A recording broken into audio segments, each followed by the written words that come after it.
Ambassador Sarah Chen sat in her designated chair within the Great Assembly Hall of the Galactic Council, her warm smile never wavering despite the insults being hurled at her species. The massive chamber stretched upward for nearly a kilometer, its crystalline walls reflecting the bioluminescent patterns of the various alien delegates who filled the tiered seating arrangements. "The humans are nothing but soft-skinned weaklings," declared Vorthak, the Krek's representative, his forearms gesticulating wildly as his chitinous exoskeleton clicked against his metal chair. "They speak of peace while their own planet still bears scars from their primitive wars. Why should we grant them full membership in the Council?" "Any for." Sarah's smile remained perfectly in place. Her hands folded neatly in her lap. Around her, the other Council members, beings from over 200 different worlds, watched with various forms of curiosity, contempt, or indifference. To them, humans were the newcomers, the latest species to achieve faster-than-light travel and discover they were not alone in the universe. "Honored, Vorthak," Sarah replied, her voice carrying clearly through the chamber's acoustic systems. "Humanity acknowledges our past mistakes. We believe that our experiences with conflict have taught us the true value of peace. Is it not wisdom to learn from one's errors?"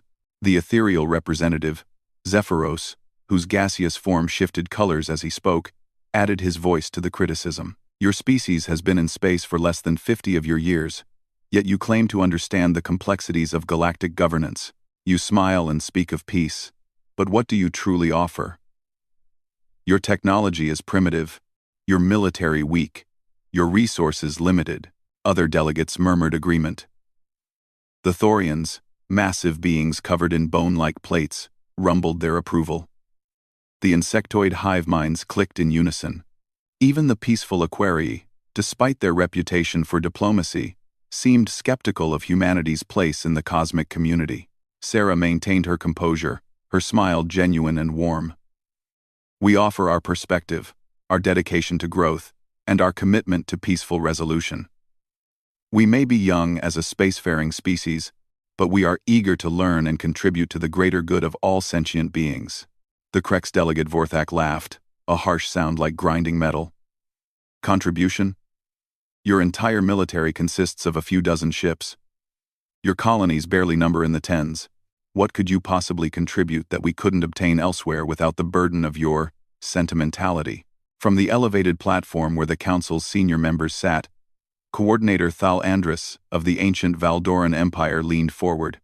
The Valdorans had been spacefaring for over 10,000 years and commanded respect from all other species. Their tall, elegant forms and silver skin gave them an ethereal quality, and their mental capabilities were legendary. "The human speaks of peace," Thal Andrus said, his telepathic voice echoing in the minds of all present. "Yet their history is written in blood. Their own records show continuous warfare, genocide, destruction of their environment, and exploitation of their own kind. How can such a species claim to value peace?" Sarah's smile never faltered, though several delegates noted a subtle shift in her posture. She straightened slightly, and for just a moment, something flickered behind her eyes. Something that was gone too quickly to identify. "Honored Coordinator," she said, "it is precisely because we know the cost of war that we value peace so highly.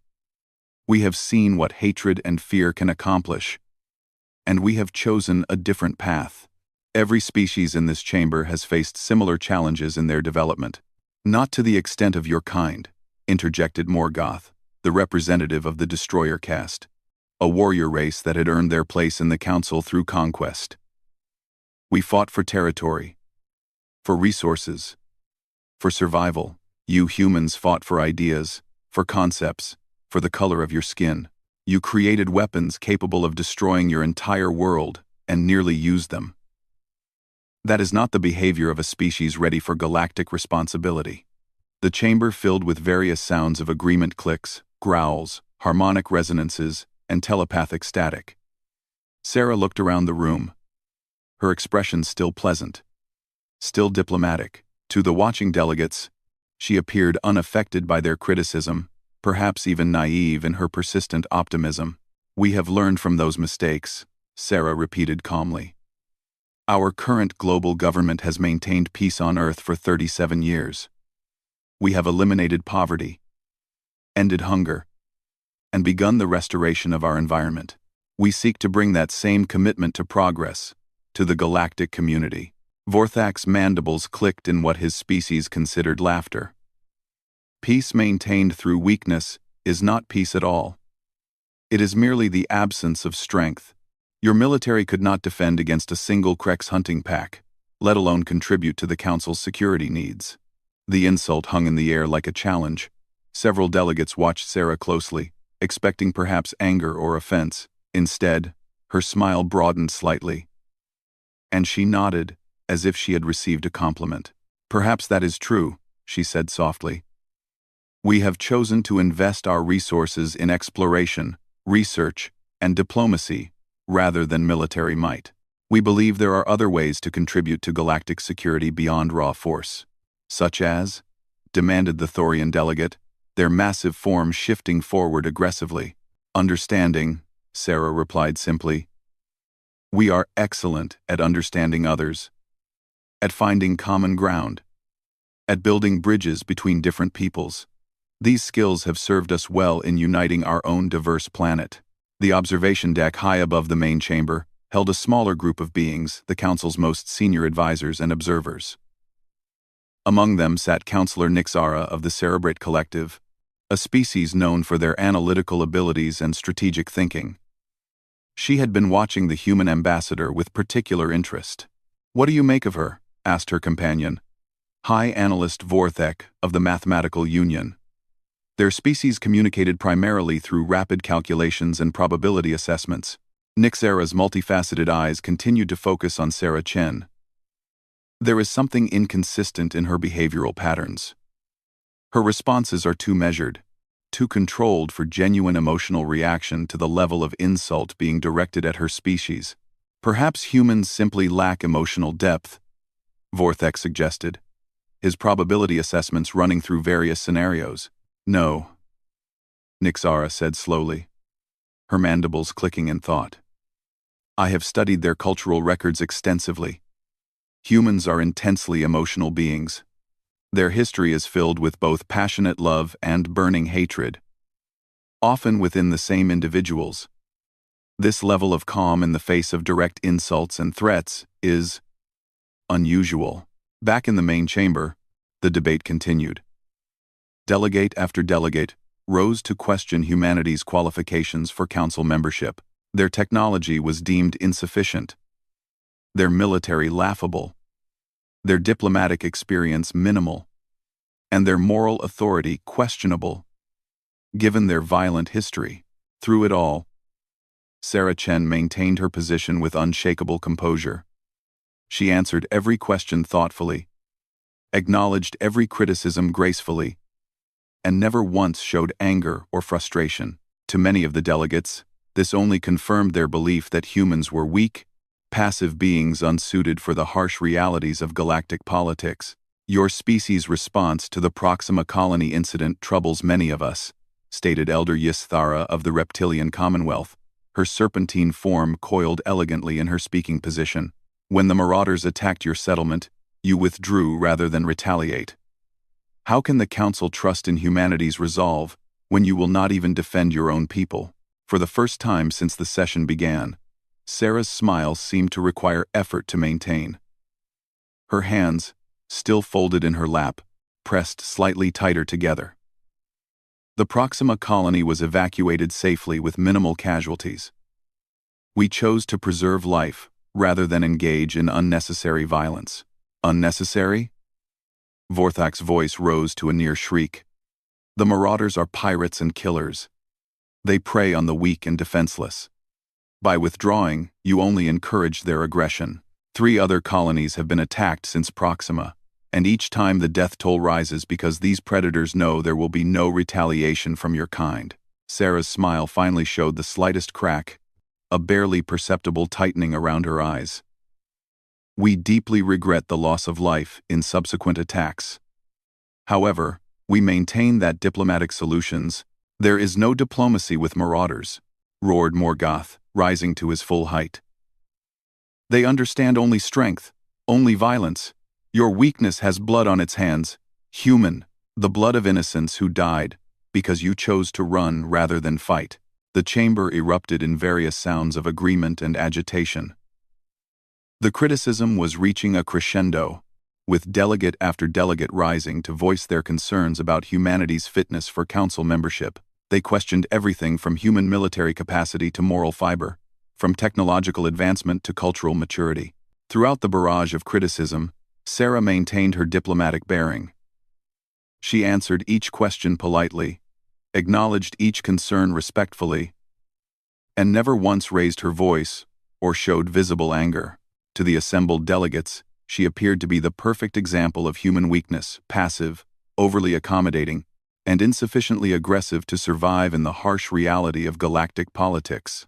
However, those few observers, paying very close attention, began to notice subtle changes. Sarah's smile, while still present, required increasing effort to maintain. Her breathing, while still controlled, had deepened slightly. Her hands remained folded, but the knuckles had begun to show white. Counselor Nixera leaned forward in the observation deck, her analytical mind processing these micro-expressions and behavioral shifts.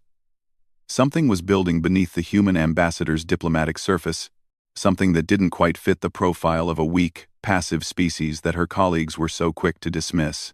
The probability calculations are becoming interesting, Vorthek murmured beside her, his mathematical mind running increasingly complex scenarios. The human stress indicators are rising despite her maintained calm exterior. This suggests either exceptional emotional control or significant suppressed aggression, Nixera finished. Continue monitoring. I suspect we are about to learn something important about this species. In the main chamber, the session was drawing to a close. Coordinator Thal Andrus raised his hand for silence, his telepathic voice cutting through the chaos of debate. The Council will recess to consider humanity's application for full membership. We will reconvene in 3 standard days to vote. Until that time, all delegates are reminded that the human delegation remains under Council protection and hospitality. As the various delegates began to file out of the chamber, many cast dismissive glances towards Sarah Chen. To them, the matter was settled. Humanity was clearly unfit for Council membership, too weak, too passive, too idealistic for the realities of galactic governance.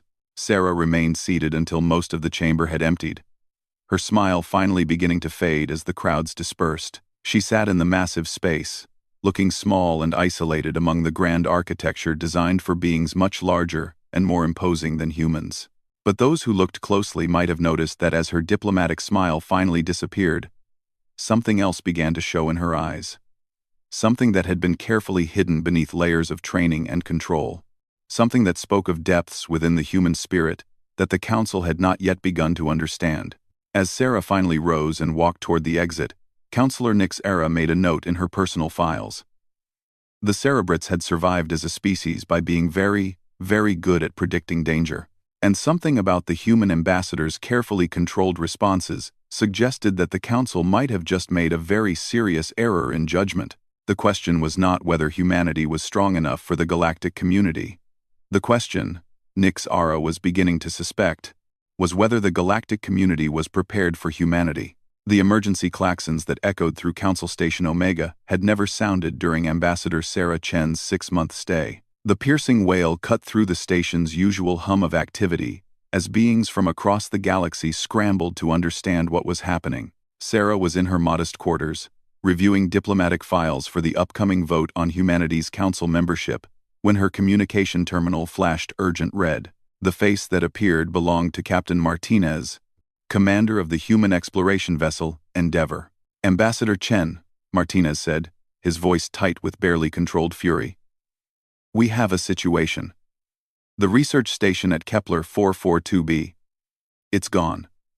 Sarah's stylus slipped from her fingers. Gone? What do you mean gone? I mean there's nothing left but debris and bodies floating in space, Martinez replied, his jaw clenched. 43 researchers, Ambassador. 12 of them were children from the family housing unit. The youngest was 6 years old. The diplomatic calm that Sarah had maintained for months began to crack like ice under pressure. Her hands moved to her desk, gripping the edges hard enough to leave marks in the soft metal. Survivors? None. We've recovered the station's black box data cores. It was the Marauders, Ambassador. The same pack that hit Proxima Colony. They didn't just rob the station, they hunted the researchers through the corridors for sport. The children. Martinez paused, his voice breaking slightly. The children tried to hide in the hydroponics bay. They found them anyway. Sarah's face went very still. The pleasant expression she had worn like armor for so long simply stopped. What replaced it was something much colder, much sharper. When she spoke again, her voice had dropped to barely above a whisper. Send me everything. Every piece of data. Every sensor reading. Every fragment of communication. I want to know exactly what happened. Ambassador, I know this is difficult, but we need to consider our response carefully. Captain, Sarah interrupted, and Martinez fell silent at the tone in her voice. Send me the files. All of them. Now. The transmission ended, leaving Sarah alone in her quarters with the weight of 43 deaths pressing down on her. She sat motionless for several minutes, staring at the blank screen, her diplomatic mask finally beginning to slip away completely. A soft chime indicated an incoming message. The symbol showed it was from the Council's communication center, likely news of the attack being processed through official channels. Sarah ignored it. Another chime, then another. Instead, she activated her personal terminal and began accessing databases that most Council members didn't even know existed. Intelligence reports. Military assessments. Criminal profiles. The public face of humanity was gentle and diplomatic, but Sarah Chen hadn't been chosen as Earth's ambassador because of her smile. She had been chosen because she was very, very good at understanding threats. And now, for the first time since arriving at Council Station Omega, she was allowing herself to truly see the Marauders as what they were. The data from Kepler 442b painted a picture of methodical cruelty. The Marauders had disabled the research station's defenses first, ensuring no one could escape. Then they had hunted the researchers and their families through the corridors like animals. The children's tracking implants showed they had run for almost an hour before being cornered. Sarah's hands moved across her terminal with mechanical precision, pulling up every piece of information the human intelligence network had gathered on Marauder operations. Ship configurations, leadership structures, known bases, behavioral patterns, all of it classified, all of it carefully hidden from the Council's knowledge. A door chime interrupted her research. Enter, she said without looking up. Counselor Nix Era of the Cerebrit Collective stepped into the quarters, her multifaceted eyes immediately noting the change in Sarah's demeanor. The human ambassador no longer carried herself like a diplomat seeking approval. She sat like a predator studying prey. Ambassador Chen, Nixara said carefully, I wish to express my condolences for the loss at Kepler 442b. The entire collective mourns with humanity in this tragedy. Sarah finally looked up from her terminal. Nixara was struck by the complete transformation in the human's face. The warm, diplomatic smile was gone entirely. What remained was sharp, calculating, and utterly cold. Thank you, Counselor, Sarah said, her voice carrying no trace of the accommodating tone she had used in the council chambers. Tell me, what do you know about the Marauder pack responsible for this attack? They are known criminals, Nixara replied, settling into the chair across from Sarah's desk. Pirates and slavers who prey primarily on isolated colonies and research stations. The Council has classified them as a nuisance rather than a true threat. A nuisance. Sarah's voice was flat, emotionless. 43 dead researchers and their families. 12 children hunted for sport. A nuisance. Nixara's analytical mind noted the shift in Sarah's posture. The way her hands rested motionless on the desk. The complete stillness of her expression. The collective understands that humans form strong emotional attachments. This loss must be devastating for your species. Devastating, Sarah repeated, as if testing the word. Yes, I suppose it is. She turned her terminal screen toward Nix Era. Tell me, Counselor. What do you see when you look at these tactical analyses? Nixara examined the data, her compound eyes processing the information rapidly. What she saw made her mandibles click in surprise. The documents displayed detailed intelligence on marauder operations that far exceeded anything in the Council's databases. Ship specifications, crew rotations, supply chains, communication frequencies, base locations. This is comprehensive, Nixara said slowly. How long has humanity been gathering this information? Since the first attack on our shipping lanes 18 months ago, Sarah replied. We've been tracking them, learning their patterns, mapping their operations. Every raid, every attack, every act of piracy. We know where they sleep, where they eat, where they hide their stolen goods. Nixara's analytical mind began running probability calculations, and the results troubled her deeply. If you possess this level of intelligence, why did you not share it with Council security forces? Sarah's lips curved into what might have been a smile, but it contained no warmth whatsoever. Because the Council made it very clear that humanity's role in galactic security was considered minimal at best. We were told to focus on diplomacy and leave military matters to more capable species. The temperature in the room seemed to drop several degrees. Nixara realized she was seeing something that had been carefully hidden beneath layers of diplomatic protocol and peaceful rhetoric. This was not the weak, passive species the Council believed they were evaluating. What will humanity do now? Nixara asked, though she suspected she already knew the answer. Sarah turned back to her terminal and began entering commands. We are going to do what we do best. Counselor. We are going to solve a problem. Before Nixara could respond, Sarah's communication system activated automatically.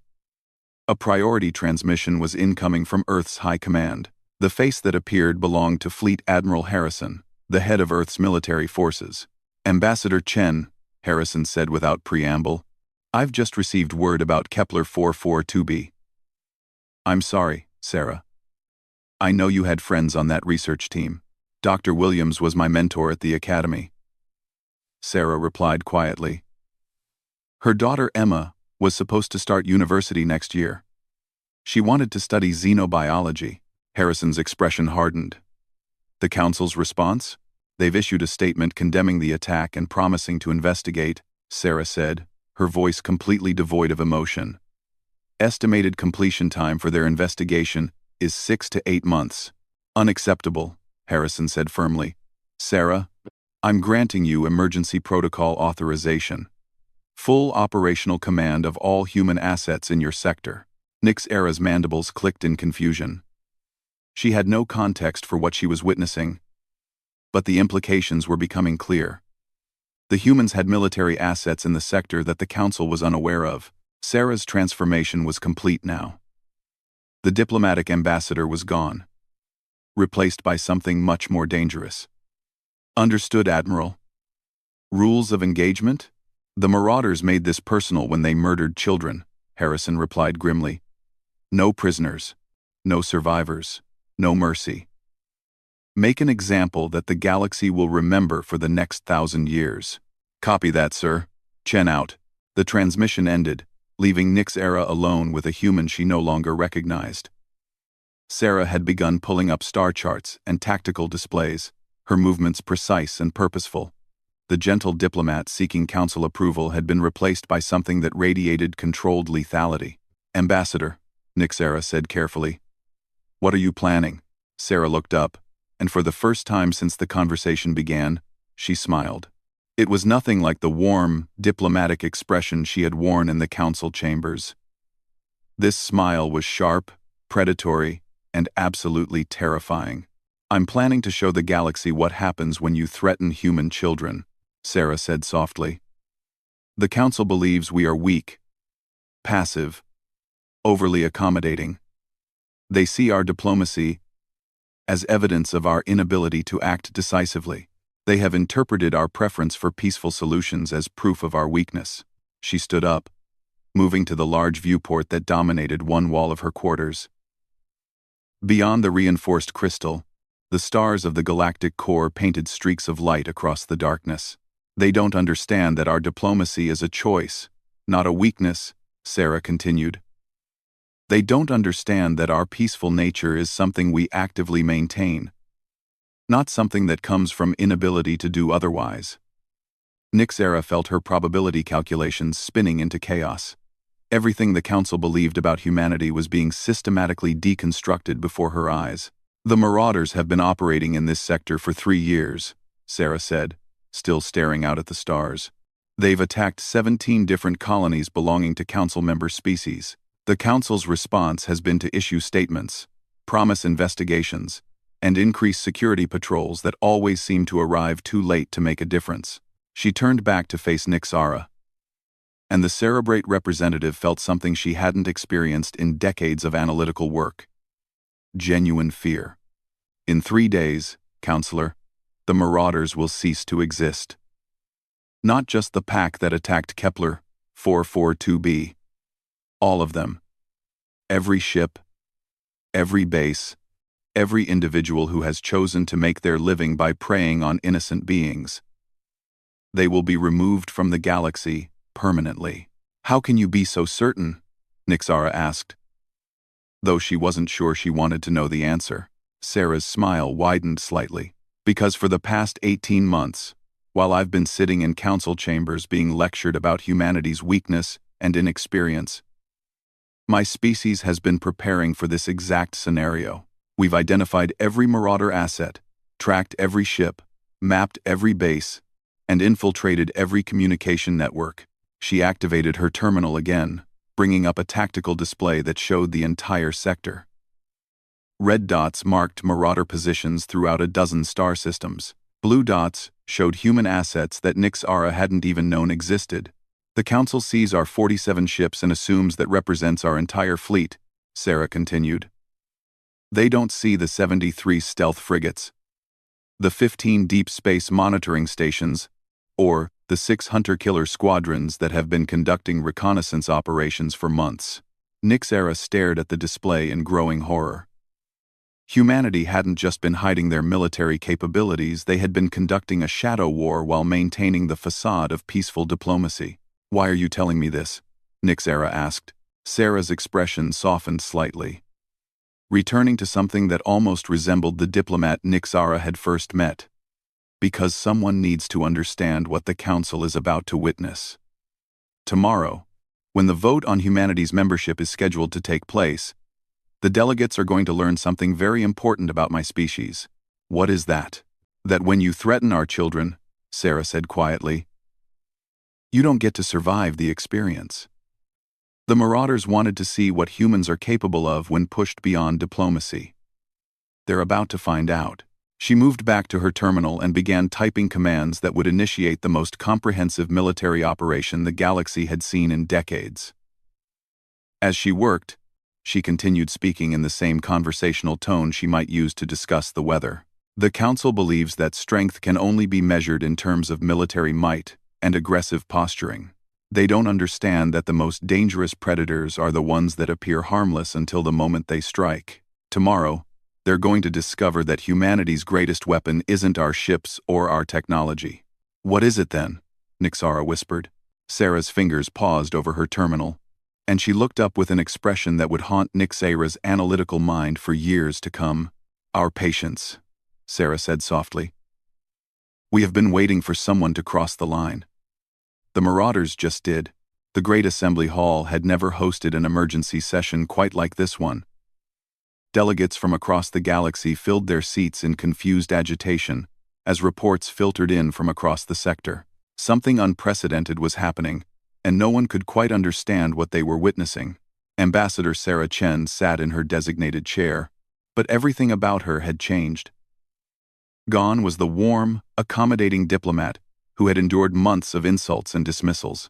In her place sat someone who radiated controlled lethality, her posture straight and alert, her eyes constantly scanning the chamber like a predator evaluating threats. Coordinator Thal Andrus called for order, his telepathic voice cutting through the chaos of confused conversations. This emergency session has been called to address the Situation developing across the sector. Initial reports are fragmentary, but it appears that multiple Marauder installations have come under attack. High above in the observation deck, Counselor Nixara watched Sarah carefully.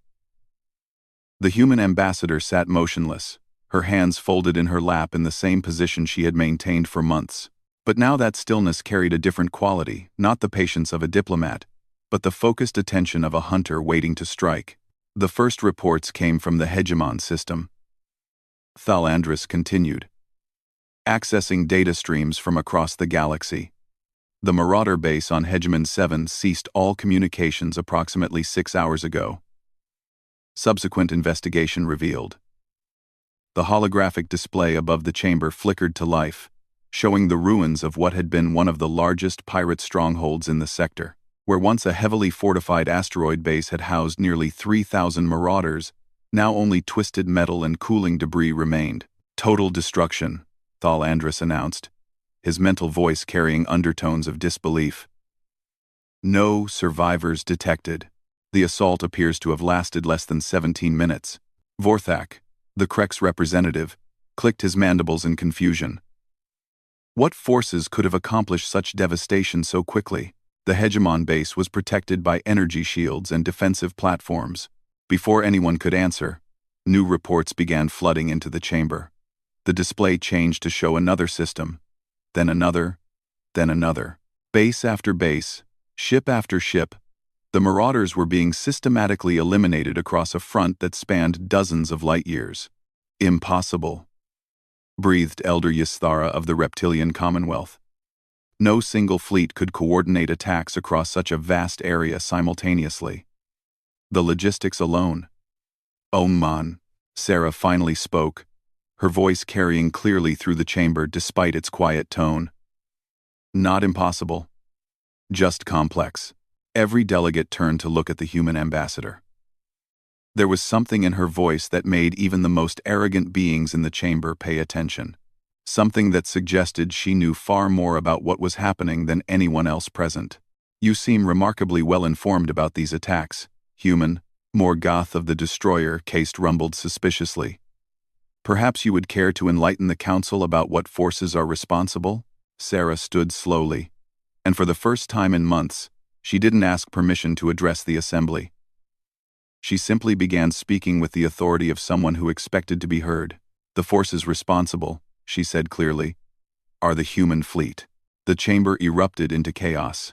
Delegate after delegate rose to their feet, shouting questions and objections.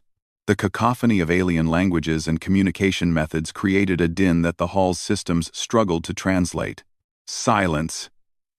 Thalandris's telepathic command crashed through the chamber like a physical force, bringing the chaos to an abrupt halt.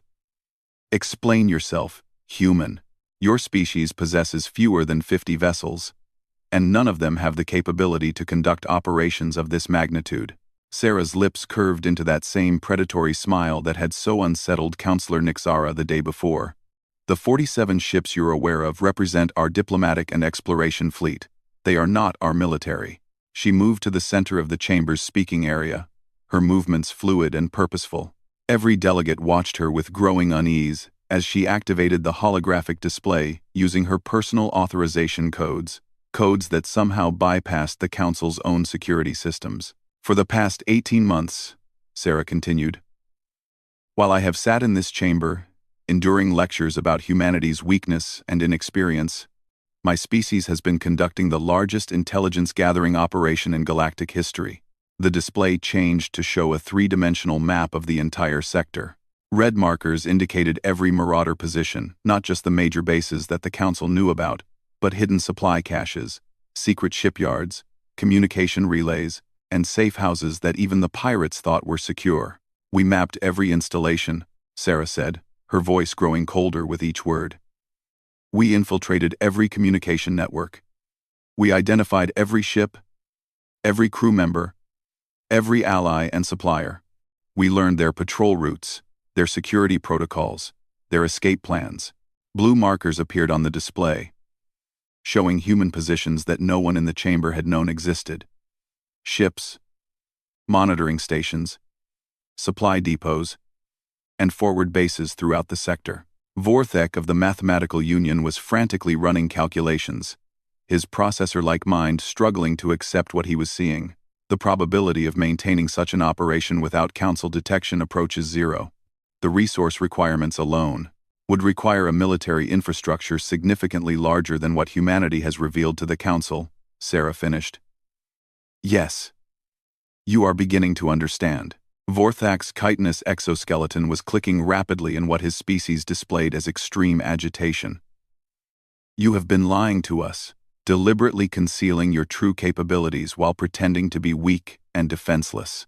We have been patient. Sarah corrected, her voice sharp as a blade. There is a difference. There is a difference.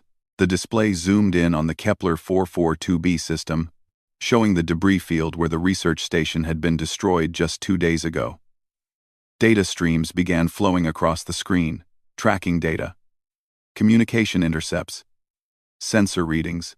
43 of our people died in this system, Sarah said, her voice dropping to barely above a whisper. 12 children were hunted through the corridors of their home like animals. The youngest was 6 years old. She turned to face the assembled delegates, and several of them actually flinched back from the expression on her face. The Council's response was to issue a statement of condolence and promise an investigation that would take 8 months to complete. 8 months, while the marauders continued to prey on innocent beings throughout the sector. Real-time tactical displays began appearing on the holographic projector.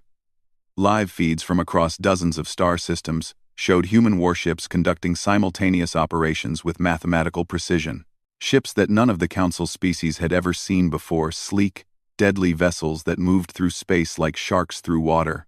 This is the human response, Sarah announced, gesturing to the displays. Complete. Immediate. Final. The delegates watched in stunned silence as the feeds showed the systematic destruction of every marauder asset in the sector. These weren't the clumsy, prolonged battles that typically characterized space combat. These were surgical strikes, carried out with overwhelming force and perfect coordination. How many ships? Thalandris asked, his telepathic voice carrying undertones of something that might have been fear. For this operation? 237 combat vessels, supported by 48 auxiliary craft, Sarah replied casually, as if discussing the weather. Approximately 15% of our active fleet. The implications hit the chamber like a physical blow. If this massive operation represented only 15% of humanity's military capability, then Earth possessed a fleet larger than most Council member species could deploy across their entire territory. Elder Ysthara raised herself to her full height, her serpentine form coiled in defensive patterns.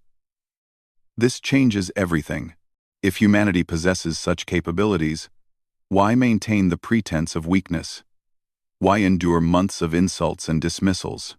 Sarah's smile returned, cold and sharp as winter starlight. Because we wanted to see what you would do. We wanted to understand the true nature of the galactic community before revealing ourselves fully. She gestured to the continuing displays of marauder bases being systematically eliminated across the sector. The results have been educational. The Council prefers to deal with threats through committees, investigations, and strongly worded statements. We prefer more direct solutions. Morgath of the Destroyer caste leaned forward, his warrior's instincts recognizing something kindred yet alien in the human's demeanor. And what happens now? What does humanity intend to do with this revelation of strength? Sarah's expression shifted slightly, becoming something that was almost diplomatic again. Almost. That depends entirely on the Council's decision regarding our membership application. The threat was subtle but unmistakable. Every delegate in the chamber understood that they were no longer evaluating whether humanity was suitable for Council membership. They were deciding whether they wanted humanity as an ally or as something else entirely. Counselor Nixera stood up in the observation deck, her analytical mind finally processing the full scope of what she had witnessed. Permission to address the assembly? Granted, Thalandris replied. Nixera moved to the speaking area. Her movements, careful and measured, The Cerebrate Collective has been analyzing human behavioral patterns since their first contact with the galactic community. Our initial assessment classified them as a peaceful, diplomatic species with limited military capability and a preference for negotiated solutions. She paused, her multifaceted eyes focusing on Sarah. That assessment was catastrophically incorrect. The chamber remained silent as Nixara continued. Humans are not peaceful because they lack the capacity for violence. They are peaceful because they choose to be. There is a significant difference between these two states, and the implications are profound. Explain, Thalandris commanded. A species that is peaceful due to weakness can be ignored, dismissed, or controlled, Nixara said. A species that is peaceful by choice, while possessing overwhelming military capability, represents one of the most dangerous forces in the galaxy. She gestured toward the tactical displays, still showing the ongoing elimination of Marauder forces. What we have witnessed today is not just a military operation. It is a demonstration. Humanity has shown us that they have been watching, learning, and preparing while we dismiss them as irrelevant. The real-time feeds began showing the final phase of the human operation. The last Marauder stronghold, a massive fortress built into an asteroid in the Vega system, was under assault by a fleet of human warships. The battle was over in minutes, the fortress reduced to expanding debris that glittered in the light of distant stars.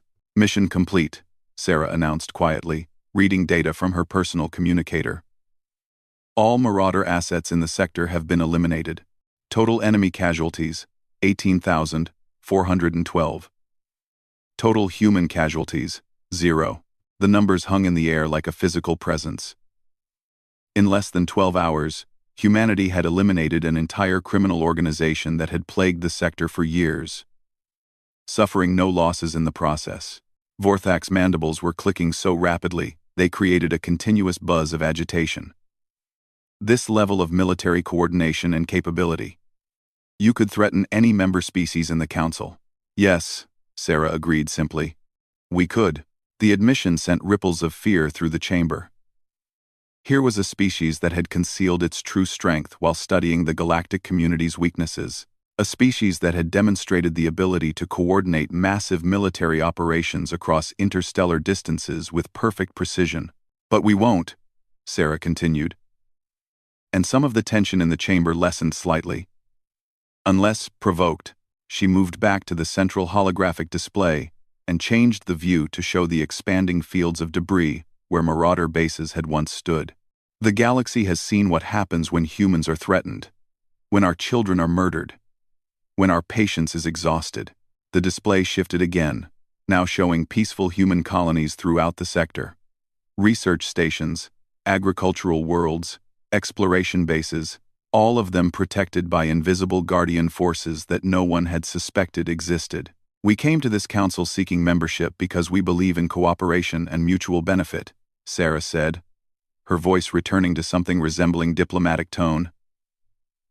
We still believe in those principles, but we will not allow threats to our people to go unanswered while bureaucracy debates appropriate responses. Thalandris leaned back in his elevated seat, his ancient mind processing the implications of everything he had witnessed.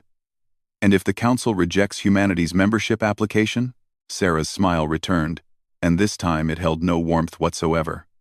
Then we will remember that when we sought partnership, we were met with dismissal. When we offered cooperation, we were met with insults. When our children were murdered, we were offered investigations and committee meetings. She gestured one final time to the tactical displays showing the complete elimination of the Marauder threat. And we will act accordingly. I am stayed. The chamber fell into absolute silence as every delegate considered the choice before them. Accept humanity as an equal partner in the galactic community, or face the consequences of rejecting a species that had just demonstrated the ability to eliminate threats with surgical precision and overwhelming force. In the observation deck, Counselor Nixara made final notes in her analysis report. The galaxy had spent months watching what they believed was a weak, naive species seeking acceptance among their betters.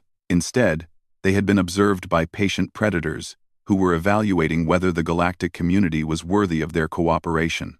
The vote, when it came, was unanimous. But as the council delegates filed out of the chamber, many of them carried a new understanding with them. They had not just gained a new member species, they had discovered that Earth's children had been watching them from the darkness between stars, learning their weaknesses, mapping their territories, and deciding whether they deserved to survive contact with humanity. Sarah Chen remained in the chamber long after the others had left, standing alone in the vast space where she had been dismissed and insulted for months. Her diplomatic smile was gone forever, replaced by the quiet satisfaction of a hunter whose patience had finally been rewarded. Tomorrow, the galaxy would begin the process of adjusting to a new reality.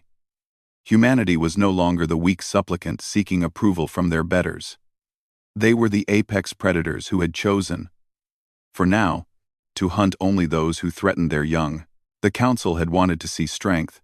Now they understood the difference between strength and the thing that had been watching them from behind human smiles all along. They had awakened something that preferred to sleep. And the galaxy would never be quite the same.